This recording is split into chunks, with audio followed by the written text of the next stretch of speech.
Horror, thriller, comedy, sci-fi, drama যেকোনো ধরনের genre, যেকোনো স্বাদের সিনেমা। শুধুমাত্র সিনেমা ক্রনিকলস এর পর্দায়। সো এভরিওয়ান, আজকে আমরা সেই মুভি নিয়ে আলোচনা করব যার জন্য এমসিইউ ফ্যানরা এতদিন ধরে ওয়েট করেছিল, উলভেরিন অ্যান্ড ডেডপুল। ফাইনালি দেখে ফেলেছি। তাহলে আজকে স্পয়লার ফ্রি একটু আলোচনা করি নাকি? গোটা সিনেমাটা ক্যামিও আর ডায়লগে তো ছাড়খাড় হয়েই গেছে। এই ধরনের ক্যামিও আর স্টোরি টেলিং লাস্ট আমরা দেখেছিলাম স্পাইডারম্যান নো ওয়ে হোম, আর এখন উলভেরিন অ্যান্ড ডেডপুল। গোটা সিনেমাতে ডায়লগ শুনে হাসতে হাসতে তো থিয়েটারে সকলের পেট ব্যথা হয়েই গেছে, আর ক্যামিও দেখে তো সবাই অবাক। ইংলিশে তো অবশ্যই ভালো লেগেছে, কিন্তু হিন্দি ভার্সনটা অসাধারণ। আমি বলবো ইংলিশ আর হিন্দি দুটোই দেখো। হিন্দিটা স্পেশালি কারণ সংকেত মাত্রে ডেডপুলের ভয়েসে আবার ব্যাক করছে।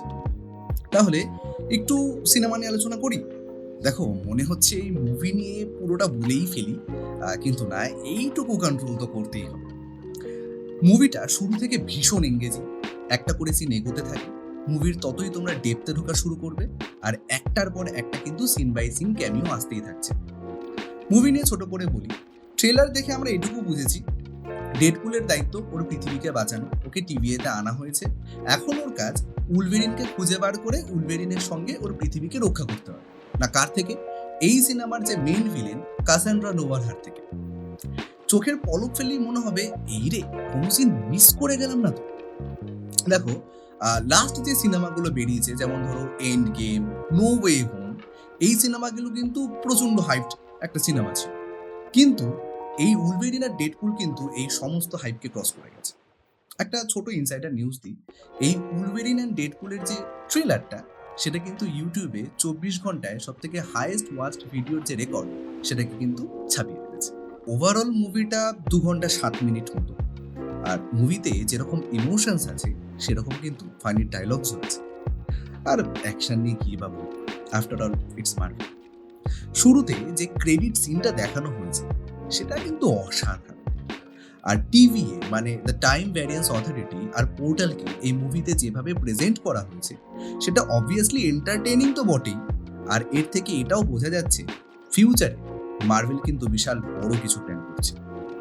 আর ডেডপুলকে আমরা ন্যাচারালি যেভাবে দেখে এসেছি, মানে ওর চরিত্রের যে দিকটা দেখানো হয়েছে, এই মুভিতে কিন্তু একটা সম্পূর্ণ অন্য দিক দেখানো হয়েছে। দেখো, সব থেকে বেশি যেটা ভালো লাগবে এই মুভির সেটা হলো অ্যাকশন আর ফানি ডায়লগস। যেরকম অ্যাকশন সিনস সেরকম ফানি ডায়লগস। হ্যাঁ, তবে এই মুভিটা হিন্দি আর ইংলিশ দুটো ল্যাঙ্গুয়েজেই দেবো, ভীষণ মজা পাবে।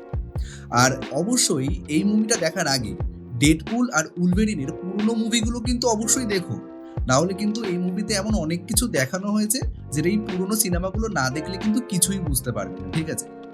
আর মুভির লাস্টে একটা পোস্ট ক্রেডিট সিন আছে। ন্যাচারালি মার্ভেলের সিনেমাগুলোতে পোস্ট ক্রেডিট সিন দেখানো হয় এবং সেখানে ফিউচার নিয়ে অল্প বিস্তর কিছু বলা থাকে, কিন্তু এই মুভিতে পোস্ট ক্রেডিট সিনে ফিউচার নিয়ে কিছু বলেনি, মুভিরই একটা ছোট অংশ নিয়ে আলোচনা হয়েছে। সেটা ইন্টারেস্টিং, কিন্তু সেটা আমি বলছি না, তার জন্য মুভিটা দেখো। এই সিনেমাটা নিয়ে যদি সিনেমা ক্রনিকলসের ভার্ডিক্ট জানতে চাও, তাহলে এক কথায় অসাধারণ।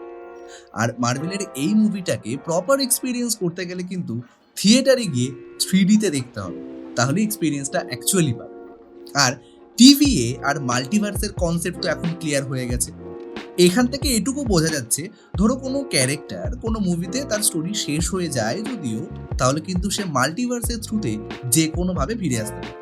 যেমন ধরো RDJ মানে রবার্ট ডাউনি জুনিয়র এন্ড গেমে হিরো হয়ে মানে আয়রন ম্যান হয়ে সে এমসিইউ থেকে বেরিয়ে গেছে, আর এখন one of the most powerful villain Doctor Doom হয়ে আবার এমসিইউতে ব্যাক করেছে।